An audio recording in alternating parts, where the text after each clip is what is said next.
কথা দিলাম পুরভরা এই আলুর রেসিপি একবার খেলেই বারবার খেতে ইচ্ছে করবে। পুরভরা পটল, পুরভরা সিম তো অনেক খাওয়া হলো, চলো এবার একটু পুরভরা আলুই না হোক খাওয়া যাক। নমস্কার বন্ধুরা, খুকু রান্নাঘরে আপনাদের সবাইকে স্বাগত।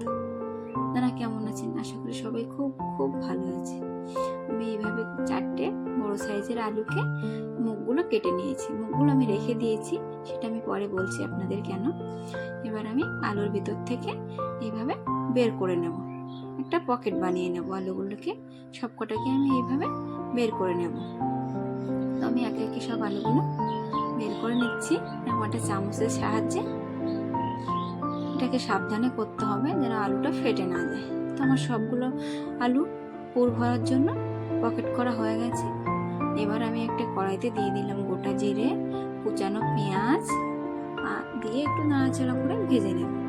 তারপর দিয়ে দিচ্ছি আদা, রসুন আর কাঁচা লঙ্কা কুচি করা, দিয়ে আবার একটু বেশ নাড়াচাড়া করে আমি যে আলুগুলো পুরের জন্য বের করেছিলাম সেগুলো দিয়ে ভালো করে কষাই করে নেব।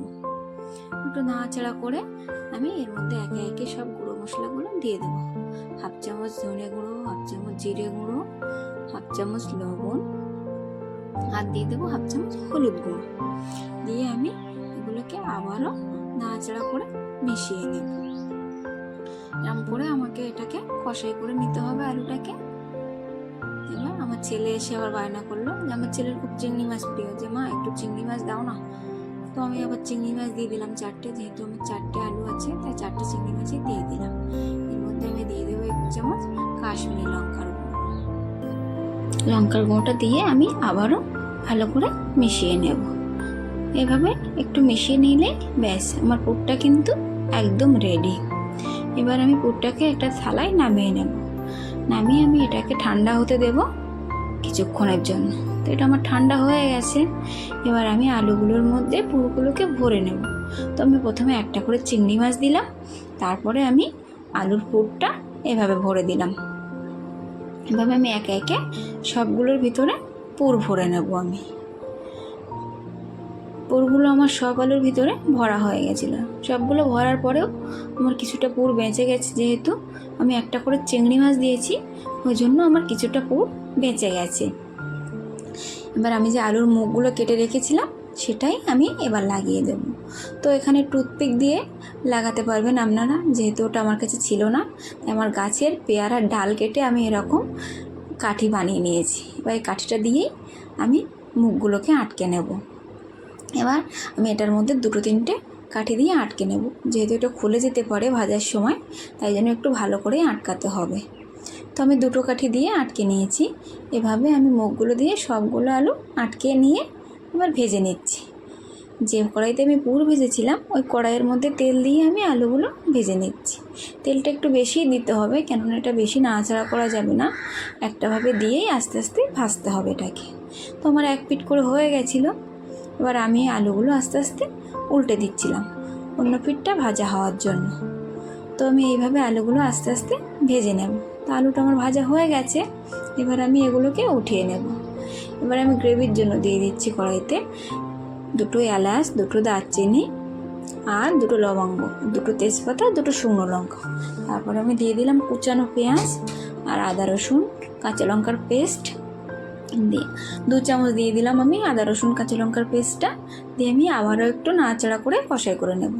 তার মধ্যে আমি দিয়ে দিলাম কুচি করা টমেটোটা দিয়ে একটু বেশ নাড়াচাড়া করে এর মধ্যে কিছু আমি গুঁড়ো মশলা দিয়ে দেবো। হাফ চামচ হলুদ গুঁড়ো, হাফ চামচ লবণ, জিরে, ধনে, কাশ্মীরি লঙ্কা আর স্বাদ মতো লঙ্কার গুঁড়ো দিয়ে দেবো। লঙ্কাটা অবশ্যই আপনারা আপনাদের নিজেদের ঝাল বুঝে দেবেন, যেহেতু এটা আমার ছেলে খাবে তাই ঝালটা আমি কমিয়ে রেখেছি।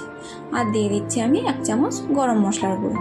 মশলাগুলোকে দিয়ে আমি আবারও ভালো করে কষিয়ে নেব।